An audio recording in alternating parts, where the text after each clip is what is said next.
जय हिंद सभी फौजी पेंशनर बंधु। मुझे उम्मीद है आपका पेंशन लगातार आ रहा होगा और आते रहना भी चाहिए, क्योंकि इसके लिए आपने अपने जीवन कुर्बान किया है। आज का दिन हम सबों के लिए बड़ा ही खुशखबरी लेके आया, ओआरओपी का धमाका। और आप इस श्रृंखला को निरंतर देख रहे हैं, मुझे यह पता लग रहा है बहुत ही अच्छा रिस्पॉन्स मिल रहा। आज ओआरओपी 3 के धमाका में ही मैं एक नया लेके आया हूं, जो सर्कुलर आप सबों ने अभी तक जान चुका होगा कि 555 ओआरओपी 1 लेके आया था, 666 ओआरओपी 2 लेके आया था और ओआरओपी 3 लेकर आया 677 नाम का, जो कि लागू हुआ है 6 सितंबर को। बड़ा ही जल्दी ये सब हो रहे हैं। तो आइए हम सबसे पहले आपको सर्कुलर के बारे में ही थोड़ा सा दिखा दें कि आखिर ये सर्कुलर होता क्या है, किस लिए होता है। तो यह आप जान लीजिए, यह सर्कुलर जो है हमारे उन फाइनेंशियल अधिकारी के लिए, आप यहां देखेंगे कि यह सबसे पहले जो कॉपी किया गया है आरबीआई को किया गया है, यानी कि आरबीआई के अधीनस्थ जो भी ऑफिस है उनको गाइड कर सकें कि आगे की कार्रवाई क्या है। तो आगे की कार्रवाई सिंपल है, पेमेंट करना है उस बढ़े हुए दर पर। तो इस चीज के लिए जो फाइनल अथॉरिटी है यही सर्कुलर है 677। आप देख पा रहे होंगे 6 सितंबर को जारी किया गया, जिसके पहले एड्रेसी हैं आरबीआई, दूसरा सारे सीएमडी हैं, पब्लिक सेक्टर बैंक जितने हैं, उसके बाद प्राइवेट सेक्टर है, उसके बाद यही कॉपी सीपीपीसी के लिए जाता है, जो कि अगर मैनुअल किसी को चेंजेस करने हैं तो वो चेंज करेंगे। यहां सीएमडी पब्लिक सेक्टर से उनके कारपोरेट सेंटर बैकएंड से सॉफ्टवेयर में चेंजेस करेंगे। ऑल मैनेजर सीपीपीसी से, सीपीपीसी के लिए जो बैकएंड से नहीं हो पाएगा कारपोरेट से, वो सीपीपीसी में मैनुअल करना पड़ेगा। इसके लिए ट्रिकल फीड जनरेट करना पड़ता, यह होगा। यही सर्कुलर जा रहे हैं एयर अटैची को भी, जो कि अलग अलग देशों में रहते हैं। यही सर्कुलर सारे सीडीए को भी जा रहे हैं, ताकि उनको पता लगे। आपको यह मालूम होगा कि सर्कुलर 677 के कारण जो भारत सरकार पर आर्थिक बोझ आ रही है, 6500 करोड़ का बोझ आ रहे हैं इसके बढ़ोतरी के कारण। अब यह अलग बात है, मैं अभी उस बात को नहीं करूंगा कि कितना बढ़ा नहीं बढ़ा, क्या विसंगतियां हैं, कितने लोग नाराज हैं, कितने लोग खुश हैं। तत्काल मैं यह 677 की एक जस्ट झांकी आपको दिखा सकूं कि इसका मूल उद्देश्य क्या होता। तो इसका मूल उद्देश्य है पेमेंट की कार्रवाई प्रारंभ करना, एरियर की कार्रवाई प्रारंभ करना। तो हम सब जान रहे हैं कि यह ओआरओपी 3 जो है लागू हुआ है 1 जुलाई 2024 से, यानी कि जुलाई महीना और अगस्त महीना 2 ही महीने हुए हैं। 99.99% सितंबर में बढ़ा हुआ पेंशन दर के द्वारा ही हमारा पेंशन होगा, यानी कि 2 ही महीने के एरियर आने की उम्मीद है। और जैसा हम सब जानते हैं, अभी तक हमारा डीए 50% है, जिसके 53% होने की कयास लगाई जा रही है। तो अगर 50% भी माना जाए तो मैं आगे के टेबल में आपको दिखाऊंगा कि कितना आपका मूल वृद्धि हुआ है आपके मूल पेंशन दर में। उदाहरण के तौर पर कह रहा हूं कि अगर 1000 रुपीज आपको बढ़ा हुआ दिख रहा पर मंथ, तो 2 महीने का हुआ और 50% डीए हुआ। यानी कि आप सिंपल फॉर्मूला रख लीजिए कि जो भी बढ़ा हुआ दर दिख रहा आपको, उसको 3 टाइम से मल्टीप्लाई कर दें। यह बड़ा ही सिंपल सा फॉर्मूला है। जो भी बढ़ा हुआ दर दिख रहा 3 से मल्टीप्लाई कर दें, वही आपके एडिशनल सितंबर माह में हो सकता है, बीच में भी हो सकता है कि सितंबर के पेंशन के साथ भी आएगा, जो कि आपको दिवाली दशहरा फेस्टिवल का है, इसमें मनाने में मदद करेगा। यहां आप देख पाएंगे कि यह सर्कुलर जो है 12 को एड्रेस किया गया है। इसमें सारी कुछ बातें वही हैं जो हमने ऑलरेडी कवर कर लिया है, और इसमें लगभग कुछ भी नया नहीं है एप्लीकेबिलिटी डेट के। इसके जो भी हैं ओआरओपी के कौन कौन से एप्लीकेबल हैं, कौन कौन से एप्लीकेबल नहीं हैं, डीएससी के लिए क्या होंगे, फैमिली पेंशन के लिए क्या होंगे, ये तमाम बातें यही सब हैं। इनके क्या मेथोडोलॉजी रहे हैं, डिसेबिलिटी के लिए कौन से टेबल हैं, तो एक जिस्ट आउट किया गया है, जो कि हम अपने अगले वीडियो में इसी श्रृंखला में, ओआरओपी का धमाका श्रृंखला में, इन सारे टेबल को, जो मुख्य टेबल हैं, आउट ऑफ 121 कोशिश करूंगा अधिकतम टेबल को एनालिसिस करके आप सबों के लिए बताऊं। आप लोग अगर चाहते हैं हमारे दर्शक चाहते हैं कि उस टेबल का पहले देखना चाहते हैं तो उसका मैं बताऊंगा, अदरवाइज मैं एक एक कर अधिकतम टेबल को जिसमें ज्यादा से ज्यादा लोग कवर है ये सबको मैं दिखाऊंगा। तो यहाँ जस्ट दिया गया है कि किस टेबल से किस टेबल तक क्या कवर करता है। आप यहां देखेंगे कि यही OROP का जो सर्कुलर है ये और किन्हें किन्हें जा रहा, तो यह तो है हमारे यहां आप नीचे देखेंगे जस्ट फॉर इंफॉर्मेशन, इन जो नीचे के लोग हैं इन्हें सिर्फ इंफॉर्मेशन के लिए दिया गया है, इन्हें कुछ करना नहीं है, जस्ट मालूम होना चाहिए। इसमें अधिकतम PCDA के ही हैं, CDA के हैं, जो ऑडिटिंग अथॉरिटी हैं, रिकॉर्ड ऑफिस है, इन लोगों को कुछ ज्यादा करना नहीं होता, लेकिन मालूम होना चाहिए कि हमारे यहां से जो रिटायर हो रहे हैं इनका कितना पेंशन होता है, ये सब जानने के लिए यहां देख रहे हैं सबको दिया गया है। मुख्यतः यह जो आदेश है यह आदेश लागू हो रहा है इन सभी बॉडी पर जो कि करने वाले हैं फॉर एक्शन। ये 12 एड्रेसी जो हैं एक्शन, मुख्यतः इसमें अब चूंकि स्पर्श ही हो गया है, खुद ही है, उसके लिए लागू हो जाएंगे। और CMD PSB के जो हैं इनके लिए है, तो अब स्पर्श को भी आदेश जा चुका जो कि PCDA के इंटरनल बॉडी ही है, वो भी इस पर काम करना शुरू कर दिए हैं। अब मैं आता हूं इससे आगे, जो इसके पीछे वाला लेटर था आप देखे होंगे, DSW का लेटर, जिसके आधार पर ही जो कि MOD का एक ऑथोरिटी था, उसी ऑथोरिटी वाले लेटर में जो कि 4 सितंबर को जारी, जस्ट 2 दिन पहले जारी किया गया था। यह आप देख लीजिए अंतर सर्कुलर में कई लोग इस गवर्नमेंट ऑफ इंडिया का MOD के लेटर को ही लेके बैंक में पहुंच जाते हैं कि मेरा ऐसा हो जाना चाहिए। यहां एक बारीकी सी चीज को देखना है कि ये देखिए 2 किसका है, chief of the defence staff, chief of the army staff, chief of the navy staff, chief of the air staff, यानी कि ये MOD का जो लेटर है इंटरनल लेटर है, इसमें कोई एक्सटर्नल बॉडी नहीं है, कोई भी पेमेंट इसके आधार पर नहीं किया जा सकता। ये उन्हें दिखाया जा रहा, बताया जा रहा है, एक आदेश MOD ने जारी कर दिया जो कि यह टेबल या यह लेटर को, पेंशन पॉलिसी लेटर, उन सबों के ही रिप्रेजेंटेटिव के द्वारा, इन लोग के ही वेटिंग के बाद ही ये बना है। अब ये अमली जामा इसे दे दिया गया, एक ऑथोरिटेटिव रूप दे दिया गया, यह पेंशन पॉलिसी है, लेकिन पेमेंट के लिए ये ऑथोरिटी नहीं है। ये अंतर मैं मूल यहां बताना चाह रहा हूं। यह पेंशन पेइंग ऑथोरिटी नहीं है, पेंशन टेबल के लिए जो कि PCDA जिस पर काम करती है उसके लिए ऑथोरिटी है, इंटरनल बॉडी के लिए। और बैंक के लिए जहां पेमेंट की बात आती है तो उसके लिए सर्कुलर है। यानी कि हम लोग को अगर क्लेम करना है वास्तविक कि हमारा इतना बढ़ जाना चाहिए, इतना नहीं बढ़ा, तो हमारे लिए लैंडमार्क यही 677 होना चाहिए सर्कुलर। इसी सर्कुलर के एनक्लोजर में ये लगे हुए हैं, यानी कि इसके जो सारे तमाम टेबल आप देखेंगे ये सब उसी सर्कुलर का हिस्सा अब बन गया है।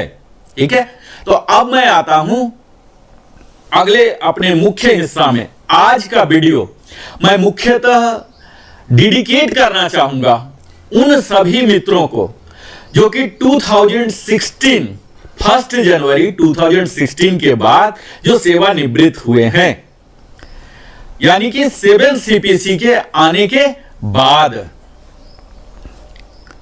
हम सब जान रहे हैं कि हर पे कमीशन कुछ न कुछ अच्छाई लाता है, परेशानी लाता है। तो जो परेशानी ला रहा है, आप देखे होंगे कि 2006 से 1 जनवरी 2006 से 6 CPC आया। इससे पीछे के लोगों को MSCP का लाभ नहीं मिलता था, उन्हें लाभ मिलने लगा सिर्फ 1 जनवरी 2006 के बाद। इसी प्रकार कुछ विसंगतियां हुई 2016 के बाद भी, 7 CPC के दौरान भी। 1 जनवरी 2016 के बाद क्या हुआ, वे लोग जो कि X ग्रुप में थे जिनका कि 6200 रखा गया अलाउंसेस, उन्हें अलग टेबल बनाया गया और उसी टेबल का नाम है टेबल नंबर 8, जो कि पिछले OROP 2 से टेबल नंबर 8 इंट्रोड्यूस किया गया। यह एक प्रकार की विसंगतियां हैं। जब OROP है तो टेबल नंबर 8 नाम का चीज एग्जिस्ट ही नहीं होना चाहिए था। इस टेबल नंबर 8 को वहीं मर्ज हो जाना चाहिए था टेबल नंबर 7। खैर, ये बाद की बात है, इस पर हम बाद में बात करेंगे कि क्या विसंगतियां हैं, क्या समाधान है, क्या हमारे पास लीगल रिकोर्सेस हैं, क्या हमें करना है। तत्काल मैं एक जस्ट रिकैप करके दिखाऊंगा और मूलतः इस वीडियो को मैं केंद्रित रखना चाहूंगा टेबल नंबर 8 पर, जहां की पूरे रैंक वाइज मैं यह दिखाने का प्रयास करूंगा कि OROP 2 में उन्हें क्या मिल रहा था, OROP 3 में क्या मिलेगा और मुख्य अंतर क्या है, कहां निगेटिव है, कहां कोई एनोमली है। इस पर मैं अपना वीडियो केंद्रित रखना चाहूंगा। इससे पहले जस्ट 2 मिनट में क्विक रिकैप कर लूं। मैं हर वीडियो में बताते रहा हूं OROP के बारे में, माइलस्टोन के बारे में, इसके सैरियल बेनिफिट्स के बारे में। अभी तक जो नहीं देख पाए होंगे ये समझ पाएंगे कि कैसे यह काम करता है।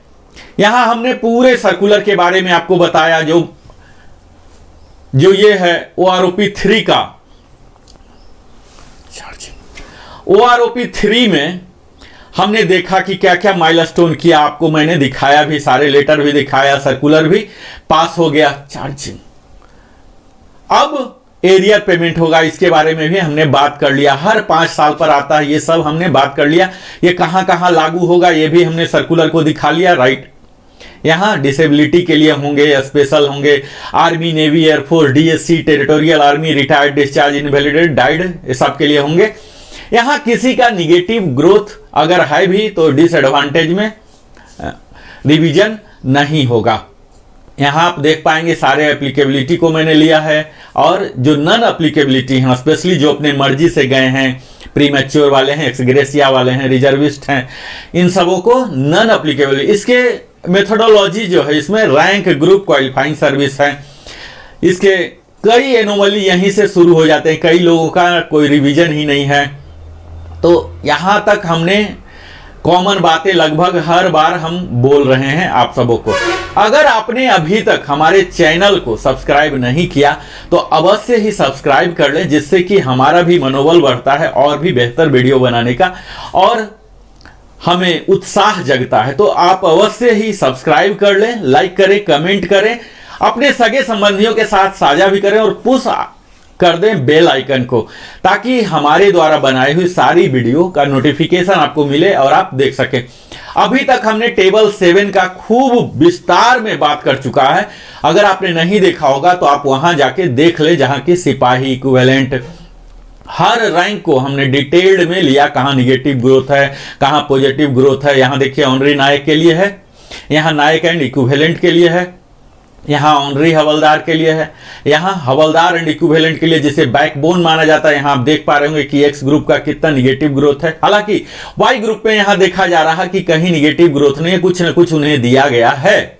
यह एक कॉमन सी बात उभर रही है। और 20 और उससे ऊपर वाले को निगेटिव ग्रोथ नहीं है। यहां पर बहुत ही अच्छा सिंबल दिख रहा।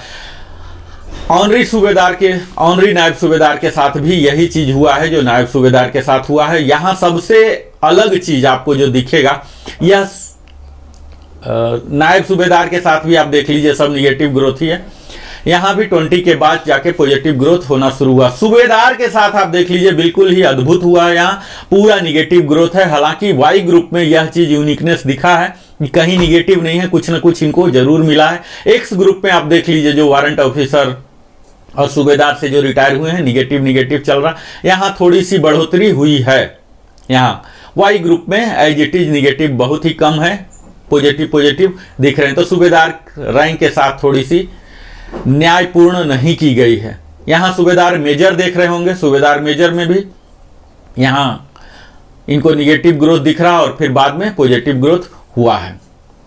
यहाँ आप देख लीजिए कि हम इनके जो ऑनरी रैंक हैं, ऑनरी रैंक में भी शुरू में तो निगेटिव ही है, जो कि कोई होते नहीं इस लेंथ में। जहां से रिटायर होना शुरू करते हैं, यहां से थोड़ी सी बढ़ोतरी इनको मिली है, और अंतिम में जो 33 एंड एबव, 32 एंड एबव, इनको तो काफी अच्छा इजाफा मिला है।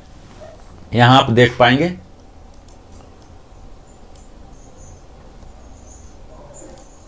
आप यहां देख पाएंगे कि किस प्रकार का चेंजेज आए हैं।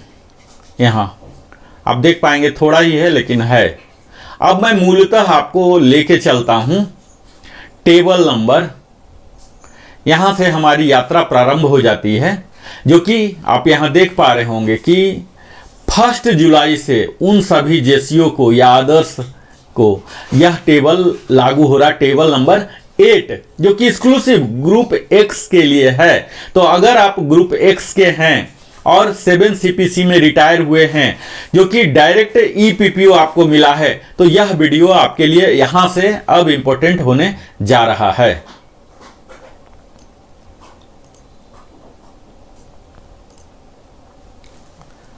यहां देख लीजिए कि जो 7 CPC में रिटायर होने वाले जो सिपाही एंड इक्विवेलेंट हैं 6 महीने से हैं, तो इनका 1300 डिफरेंस आया है। काफी अच्छा, यहां पूरा टेबल 8 में काफी अच्छा इजाफा है। यहां आप देख पाएंगे इस टेबल, पहला टेबल जो 10 साल से कम वाले हैं जो मेडिकल बोर्ड आउट होते हैं, इसी कैटेगरी में ये लोग रहेंगे। यहां बड़े ही कम ही होते हैं, इसलिए मैं ज्यादा ये नहीं दे रहा हूं ध्यान। आप यहां देखें कि किस प्रकार थोड़ी सी बढ़ोतरी हो रही है। लेकिन यहीं आप जब क्वालिफाइंग सर्विस ज़्यादा बढ़ रहे हैं, जो सिपाही रैंक का यूजुअली नेवी में 15 ईयर्स में जाते हैं 225 हो रहे हैं, और उसके बाद एक बढ़ोतरी अच्छा खासा है 20 ईयर्स पर जो सिपाही रैंक में ही है। हालांकि ऐसा बहुत ही कम होगा, फिर भी 20 ईयर्स में 1050 का बढ़ावा हो रहा। और 20 के ऊपर वाला जो कि बिल्कुल नगण्य ही मात्रा में होंगे ऐसा, तो 2009 का डिफरेंस हो रहे हैं। अगला रैंक है ऑनरी नायक। ऑनरी नायक में भी आप देख पाएंगे कि 6 मंथ्स के लिए 1300 हैं। इसके बाद सब में कुछ कुछ बढ़ोतरी हो रही है, पॉजिटिव ग्रोथ है टेबल नंबर 8 में। इसके बाद आप पिछले टेबल की तरह ही देखेंगे, कहीं निगेटिव है कहीं पॉजिटिव है। 20 के बाद 20 में 1050 हो रहे हैं, ग्रोथ अच्छा खासा है। आप अगर इस ब्रैकेट में फॉल हो रहे हैं तो मुझे आपसे आग्रह यही है कि आप इस टेबल का स्नैपशॉट ले लें, ताकि आप खूब आराम से अपने क्वालिफाइंग सर्विस में क्या रेट आ रहा है यह देख लें। क्वालिफाइंग सर्विस हर वीडियो में मैं बताता हूं कि यहाँ राउंडिंग ऑफ किया गया है 6-6 महीने के स्लॉट में, लेकिन कोई जरूरी नहीं होता कि 6-6 महीने में ही आप आएंगे। कई का 3 महीना रहेगा, तो अगर 3 महीना स्पिल ओवर हुआ, यानी कि उदाहरण यहां ले लीजिए 11 ईयर्स 3 मंथ हुए हैं, तो आपको 11 में ही रखा जाएगा। लेकिन 11 ईयर्स 3 मंथ्स 1 डे हुआ है, तो आपको 11.5 में चले जाएंगे। इसी प्रकार अगर आपके 10 ईयर्स 9 मंथ्स 1 डे हुए हैं, तो आपको 11 में आ जाएंगे। तो इस तरह से इसका फिलॉसफी होता है rounding off qualifying service. Honorary Naik में भी आप देख पाएंगे कि 20 ईयर्स में 1050 रुपीज का इजाफा हो रहा है, और 20 के ऊपर में फिर से वही ट्रिक किया गया है, 2009 का इंक्रीज दे दिया गया है। अगला है नायक एंड इक्विवेलेंट, जिसमें काफी लोग रिटायर होते हैं। आप यहां देखेंगे इनके लिए काफी कुछ दिया गया है। यहां आप देखिए इनके लिए काफी कुछ दिया गया है। 6 महीने से ही इनको 1300 जो नायक जाते हैं 10 ईयर्स तक भी जा रहे हैं, तो इन्हें अच्छा खासा इजाफा मिल रहा है। यही चीज 10 से ऊपर वाले अधिकतम जाते हैं। यहां थोड़ा सा दुख ही करने वाला है कि अगर कोई नायक 15 में जा रहे हैं तो 1308 का डिक्रीज हो रहा है, यानी कि इनको एडवांटेज नहीं मिल रहा। 17 तक यूजुअली ये नायक जाते हैं, तो यहाँ निगेटिव हो रहा, कुछ भी नहीं मिल रहा 7 CPC वाले को। तो यहाँ आप देख पाएंगे 20 ईयर्स में भी जा रहे हैं तो मात्र 707 रुपीज का इजाफा हुआ है। इसके ऊपर बहुत ही कम जाने वाले होंगे, और इस टेबल बनाने वाले को भी मालूम है कि 22 के बाद कोई नायक नहीं रहेगा, वो हवलदार बन ही जाएगा या ऑनरी बन जाएगा। तो यहाँ 22 के बाद अंधाधुन वैल्यू इन्होंने दिया है 2657 टेबल 8 में, जो कि 28 मैक्सिमम है, यहां तक जा रहा है। अगला रैंक है ऑनरी हवलदार, जो कि सिर्फ आर्मी में ही होता है। यहां आप शुरू में देखेंगे 10 साल तक काफी बेहतर इजाफा है, 3 डिजिट में है, काफी खुश करने वाला। हालांकि इसमें कम ही होंगे जो ऑनरी हवलदार होंगे, तो 20+ हो जाएगा, इसमें फॉल नहीं हो पाएंगे। बहुत ही कम जो कि स्पोर्ट्स कोटा से डायरेक्ट स्पेशल प्रमोशन लिए आउट ऑफ टर्न, तो ये सब हो सकते हैं एक्सेप्शनल वाले। यहाँ फिर देखिए 10 के ऊपर वाले कुछ हो सकते हैं। यहाँ जो जाने वाली ब्रैकेट है 15, 16, 17, यहाँ सब निगेटिव ग्रोथ है, और 20 ईयर्स में कुछ हो सकते हैं, तो 707 है। यानी कि ले दे के आप कह सकते हैं कि जो जाने वाला ब्रैकेट है इसमें कोई बहुत ज्यादा लाभ देने वाला नहीं है। जहां तक लाभ दिख रहा है इस टेबल में, उस ब्रैकेट में जाने वाले लोग नहीं होंगे। यहाँ फिर ऑनरी हवलदार रैंक लेके कोई जाने वाले अगर हैं तो यहाँ देख लीजिए 831 है, और उसके बाद 22 ईयर्स के बाद 2657 काफ़ी अच्छा इजाफा हुआ है। हवलदार एंड इक्विवेलेंट, मैं बार बार बोलता हूँ कि हवलदार हमारे डिफेंस फोर्सेस के एक बैकबोन होते हैं। टेबल नंबर 8 में यही चीज दिख रहा है कि यहाँ टोटल निगेटिव, बैकबोन को पूरे निगेटिव ग्रोथ दिला दिया है। 10 ईयर्स तक कुछ भी नहीं मिल रहा। हालांकि 10 ईयर्स तक हवलदार जाने वाले बहुत कम होंगे। इनके जाने का दर जो 20+ ही शुरू होता है। 17 तक भी अगर कोई आउट ऑफ टर्न प्रमोशन लेके गए हैं या डायरेक्ट रिक्रूट हुए हैं तो इन्हें कोई ज़्यादा लाभ नहीं होगा। 17 ईयर्स तक -925 ही हो रहा है एक्स ग्रुप में टेबल नंबर 8 का। जब ये जाने लगे 20 से तो इनको 1350 का लाभ हो रहा है। यही चीज जो टेबल नंबर 7 है, टेबल नंबर 7 में 2525 का इजाफा हुआ है, लेकिन इस 28635 से नीचे ही है। मैं अगला वीडियो बना रहा हूं जिसमें कि टेबल नंबर 8 का ही कंपैरिजन करके दिखाऊंगा, टेबल नंबर 8 और टेबल नंबर 7। यहां आप देख लीजिए मित्रों कि विसंगतियां का मुख्य कारण यहां ओआरओपी में यह भी हो रहा। आप यहां देखिए कि 20 ईयर्स में है ये 20 ईयर्स के कई सार्जेंट ऐसे हो सकते हैं जो सार्जेंट उन्होंने 10 ईयर्स में बन गया, 11 में बने, 12 में बने, 13 में बने, 15 में बने। जस्ट एग्जांपल के लिए बोल रहा हूं। कुछ लोग सार्जेंट 5 ही साल रहे, कुछ 2 साल रहे और कुछ 1 ही साल रहे। ऐसा भी केस हो सकता है। अब यहां देख लीजिए कि उन सब का पेंशन यही होगा, जबकि उनका जो सैलरी था या जो मूल पीपीओ जो पहली बार उनको रिटायरमेंट के टाइम जारी किया गया पीपीओ, उसमें इससे इस वैल्यू से बहुत ज्यादा ऑलरेडी होगा। तो यहां जो डिफरेंस मैं दिखा रहा हूं ये हर लोगों के लिए वास्तविक डिफरेंस नहीं है। ये डिफरेंस आपको आंख बंद करके नहीं कर लेना है। आपको अपना जो प्रेजेंट बेसिक है, जो पेंशन स्लिप में आप देख सकते हैं, अपने प्रीवियस पीपीओ में दे सकते हैं, वहां से कृपया करके आप वेरीफाई करें कि आपका प्रेजेंट बेसिक कितना है। हो सकता है कि यहां बढ़ा हुआ दिख रहा हो लेकिन एक्चुअल आपके लिए बढ़ा हुआ नहीं होगा, क्योंकि अगर आपने फास्ट प्रमोशन लिया होगा तो इससे ज्यादा आपको ऑलरेडी मिल रहा होगा। यही यहां ओआरओपी के विसंगतियां का मूल कारण होता है। जैसे आप यहां समझें, अगला रैंक आपको दिखाता हूं सूबेदार का, सूबेदार नायब सूबेदार का आप देख लीजिए। नायब सूबेदार कोई लोग ऐसे होंगे जो डायरेक्ट हवलदार बन के आए, एजुकेशन इंस्ट्रक्टर, पंडित और कई ऐसे ट्रेड होते हैं हमारे फौज में। यहां आप नायब सूबेदार को देखें तब आपको पता लगेगा। यहाँ 10 ईयर तक टोटल माइनस ग्रोथ है, ठीक है, इस पर बात नहीं कर रहा हूं। 17.5 तक माइनस है या जीरो है, बात नहीं कर रहा हूं। 20 तक भी जीरो है, इस पर बात नहीं कर रहा हूं। 20 के ऊपर भी 23.5 जीरो ही है, और इसके बाद 24 से 100 है, और यहाँ 11, यानी कि नायब सूबेदार को यहाँ भी कुछ नहीं दिया गया। टेबल नंबर 7 में भी कुछ नहीं दिया गया और टेबल नंबर 8 में भी लगभग नगण्य के बराबर ही है, 26 वाले को मिला है। अब यहाँ यह देख लीजिए कि नायब सूबेदार कोई 26 साल का अगर रिटायर हुए हैं तो ये हो सकता है कुछ लोग ऐसे सैंपल होंगे जो कि नायब सूबेदार सिर्फ 2 ही साल के लिए बने थे या लास्ट 6 मंथ में बने थे, नायब सूबेदार से रिटायर हुए हैं सिर्फ। और कुछ ऐसे हो सकते हैं जो कि पिछले 10 साल से ही नायब सूबेदार पद पर ही होंगे। तो यहां मूल कारण यह भी हो जाते हैं विसंगति आने का कि यहां वो जो लास्ट रैंक हेल्ड है इसका कंसिडरेशन नहीं किया गया है।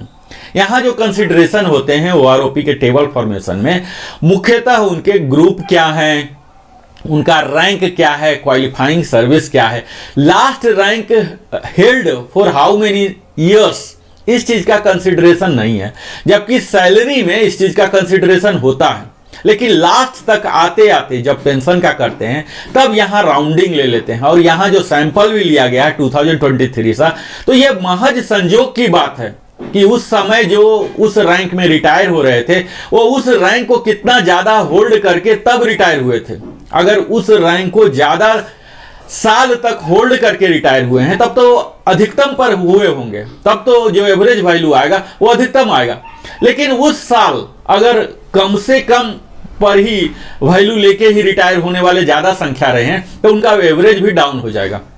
और यही कारण है निगेटिव ग्रोथ या जीरो होने का। अब किस साल कितने ज्यादा रिटायर हो रहे हैं ज्यादा वैल्यू लेके, ये तो 20 साल 25 साल पीछे जाना पड़ेगा, इतिहास को देखना पड़ेगा कि उस समय गवर्नमेंट की जरूरत क्या थी, कितने उन्होंने इनफ्लो लिया था, उसके हिसाब से आउटफ्लो होगा। या फिर मार्केट में देखना पड़ेगा कि मार्केट में अभी फौजियों का डिमांड कितना है, इसके अनुसार से आउटफ्लो होते हैं। तो ये सब कई फैक्टर है।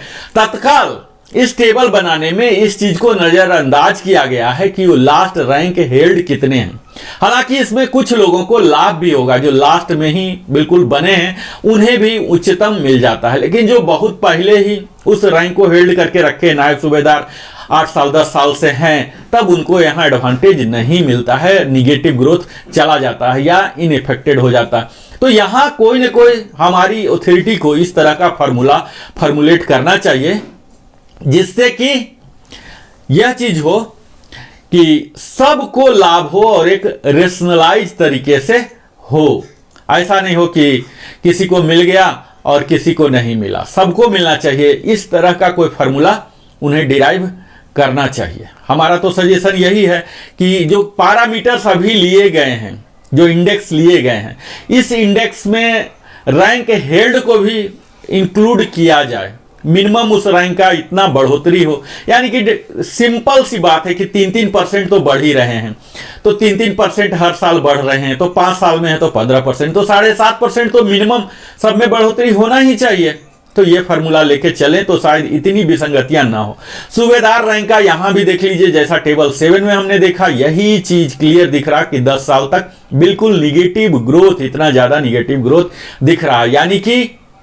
यानी इनको टेबल बनाने वाले को कोई डाटा ही नहीं मिला और ये सब पूरा निगेटिव लेके बैठे हुए हैं। यहां देख लीजिए 0 पर आके रुके हैं और फिर थोड़ा सा मिलना शुरू हुआ 26 के बाद ही यूजुअली सूबेदार वारंट अफसर जो होंगे वो जाना शुरू करते हैं। तो यहां पर थोड़ी सी उनको फायदा हो रहा है, 26.5 में ज्यादा फायदा हो रहा है, चूंकि ऐसे यहाँ केस मिले होंगे इनको सैंपलिंग में कि 26.5 साल वाले जो जा रहे होंगे, इनको काफी हायर रैंक में, सूबेदार रैंक में ज्यादा समय तक 4 साल 5 साल 8 साल रह के किए होंगे, तो इन्हें हायर बेसिक पर जाने वाला सैंपल मिला है, तो इसलिए यहां पर इजाफा हुआ। और वही 27 पर जाने वाले जो नॉर्मल गए होंगे यहां नहीं मिला। तो ये किस तरह का इनको सैंपलिंग मिला है उस साल, लास्ट रैंक हेल्ड जो ज्यादा सालों तक रहे हैं, अगर ऐसा सैंपल इन्हें मिला है उस साल यानी कि 2023,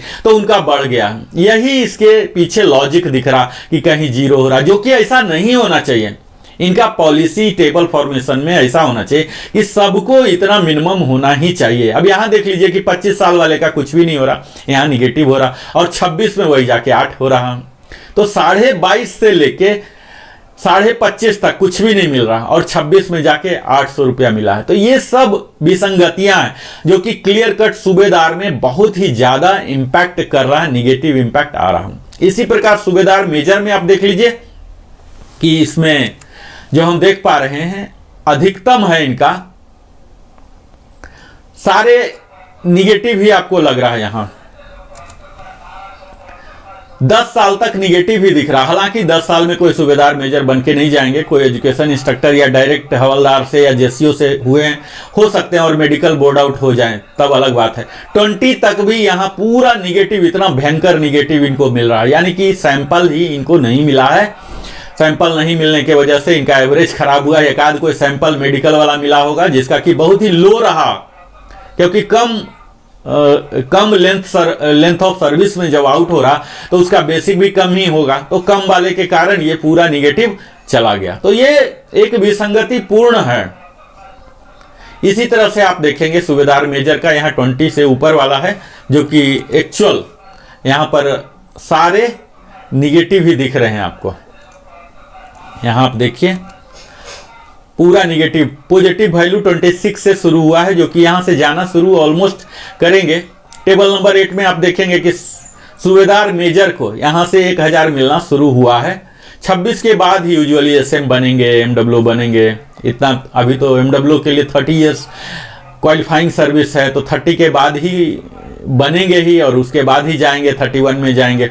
तो वहां जब वो जाना शुरू होंगे तो उन्हें एक मिल रहा 1000 रुपीज एटलीस्ट मिल रहा है। यहाँ भी आप देख लीजिए कि 1000 रुपीज इन्हें मिल रहा है। लास्ट में जब सूबेदार मेजर ये सबको काफ़ी अच्छा मिला है, 33 एंड एबव को तो 46300 जो HFO का है यही दे दिया गया है। यहाँ सूबेदार मेजर का आप देख पाएंगे। ACP वाले का भी इसी तरह से फर्स्ट जो 10 ईयर्स तक पूरा निगेटिव है, अगला भी 20 ईयर्स तक निगेटिव है। यहाँ फिर से पॉजिटिव 26 साल के बाद ही होना शुरू हुआ है। सेम जो सूबेदार मेजर का है वही ACP 1 में भी है। तो इस प्रकार का यहाँ आप देख पाएंगे ये सारे टेबल। अब आपने इसमें जिनको भी टेबल नंबर 8 में कोई डाउट है, कुछ पूछना है, कुछ बताना है, तो वो हमारे कमेंट सेक्शन का यूज करें। अगर आपको कोई अपने क्वालिफाइंग सर्विस का डाउट है तो आप पूछ सकते हैं। और एरियर की बात जहां हम बार बार ही बोल रहे हैं कि एरियर आपको सितंबर महीना में आ जाएगा। जो भी यहां बढ़ा हुआ दिख रहा है उसको 3 टाइम्स आप कर दीजिए, यही आपका बढ़ा हुआ एरियर आएगा। आप हमारे साथ निरंतर बने रहते हैं। आप जिस कैटेगरी में फॉल हो रहे हैं इस टेबल को आप ये कर लीजिए। यहां पर आप स्नैपशॉट ले सकते हैं। दिल की गहराइयों से बहुत बहुत धन्यवाद आप सबों का, क्योंकि आप अपने जीवन का बहुमूल्य समय देते हैं हमारे साथ। और यहाँ मैं आपको अगर समराइज करूँ तो हमने अभी तक जो वीडियो में देखा, आपने देखा होगा कि तो आज के वीडियो में हमने यह देखा कि किस प्रकार का लाभ आपको मिला है और इसकी क्या ऑथोरिटी है। सर्कुलर नंबर 677 जारी हो गया 6 सितंबर 24 को, जो कि हमारे लिए सचमुच एक धमाका का रूप लेके आया है। ये किन्हीं किन्हीं जारी हुआ है। सर्कुलर का नंबर, सर्कुलर का मतलब क्या हुआ, ये कहाँ कहाँ जाता है, ये जस्ट एक कवरिंग लेटर है। ऑथोरिटी है जो पेमेंट करेंगे, जो फाइनेंशियल ऑथोरिटी हैं उनके लिए एक आदेश है, चाहे वो स्पर्श हो या डिफरेंट पीडीए हो, चाहे हमारे ट्रेजरी हो, डीपीडीओ हो, पोस्ट ऑफिस हो, बैंक्स हो, सब के लिए एक महज आदेश है। इस आदेश जारी होने के बाद वो लोग अपना कार्रवाई प्रारंभ कर देते हैं। और ये सब जो ऑथोरिटी है 36 कॉपी जो स्पेयर कॉपी भी है, ये सब इनके लिए इंफॉर्मेशन के लिए है कि इनको पता होना चाहिए कि हमारे यहाँ जो काम करते हैं उनका क्या है। और ये सब जो ऑडिटर हैं, ऑडिटर को पता होना चाहिए, तब जाके वहां जाके ऑडिट करेंगे, है ना। यहाँ देख लीजिए लिखा हुआ 29 ऑफिसर ICS स्पर्श, इनके लिए स्पेशल इंस्ट्रक्शन है फॉर सुटेबल अमेंडमेंट इन स्पर्श प्रोग्राम, यानी कि TCS के द्वारा जो बनाया हुआ स्पर्श प्रोग्राम है उसमें चेंजिंग ऑलरेडी प्रारंभ हो चुके हैं। तो हम कयास लगा सकते हैं कि यथाशीघ्र हमारे बढ़े हुए मात्रा का 3 टाइम्स एरियर आ जाएंगे और सितंबर महीना से हमारा बढ़ा हुआ आ जाएगा। इसी के साथ हमने पेंशन पॉलिसी भी देखा कि पेंशन पॉलिसी किस प्रकार सर्कुलर का रूप लेता है, जो कि इंटरनल है। हमें इस पेंशन पॉलिसी लेटर को लेके कहीं बैंक या किसी PDA के पास, पेंशन डिस्बर्सिंग एजेंसी के पास नहीं जाना कि हमारा इस टेबल से होना है। अगर हमें जाना है तो सर्कुलर को लेके जाना है। यहां आप देख पाएंगे कि यह 265 पेजेस के जहां 121 टेबल है,